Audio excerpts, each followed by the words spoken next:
ბუნებრივია ციფრული მატარებლები გარკვეულწილად, ხო, შეიძლება უფრო ალბათ 10-15 წლის წინანდელი პერსპექტივით ქმნიდა პრობლემას ბეჭდური წიგნის ბიზნესისთვის.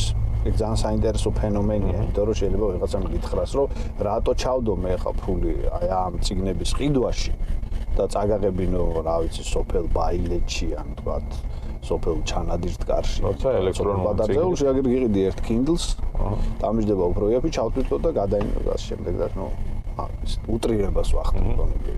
ეს კითხვა ადრე იდგა.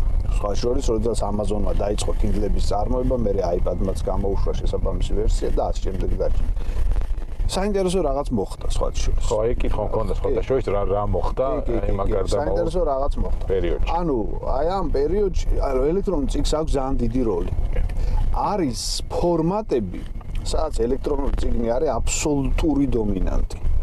და იქ ბეჭდურ წიგნს შანსი აღარ აქვს. მაგალითად, ეს არის ლექსიკონები და ენციკლოპედიები, რომელიც საძიებო სისტემაზე არის დაფუძნებული და ადამიანი ამხე თუ რაღაც სპეციალური ფეტიში არ აქვს, ფოლიანს არ გადმოიღებს და რაღაცა იმას არ იზამს, მით უმეტეს რომ ის არის მარად განახლება. თან ესე ძალიან მნიშვნელოვანია.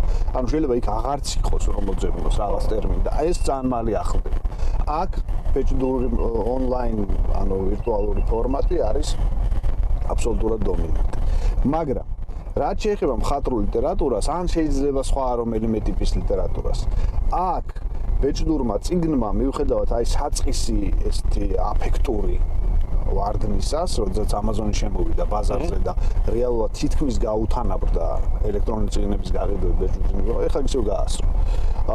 ბეჭდურმა წიგნმა აღმოჩნდა ერთი ძალიან მნიშვნელოვანი რამ, რაც ადამიანის შეიძლება ქვეცნობიერში, შეიძლება რაღაც სხვა ამბავის გამოვლინება, ჩადებული ან სხვა ამბავის გამოვლინება.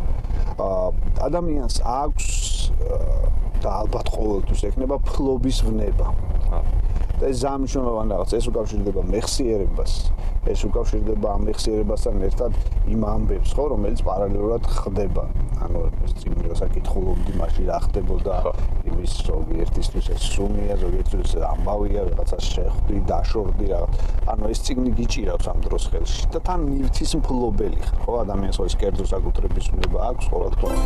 და ეს ორი კომბინაცია რეალურად დაემატა ტექსტსაც. და ანუ წიგნი არ არის მხოლოდ ტექსტის მატარებელი, ბეჭდური წიგნი არის რაღაცა, რომელსაც ფლობ. და შესაბამისად აღმოჩნდა, რომ ეს ამბავი გრძელდება ჩვეულებრივად. მხოლოდ საქართველოში კი არა, შეიძლება გლობალურად, რა თქმა უნდა, აბსოლუტურად თქვათ, აბსოლუტური არარეგრესული პროგნოზით, ესეც მნიშვნელოვანია, შეიძლება დროებითი ამბავი, რომელიც ისევ ამოყვით და მე ისევ ჩავხდა.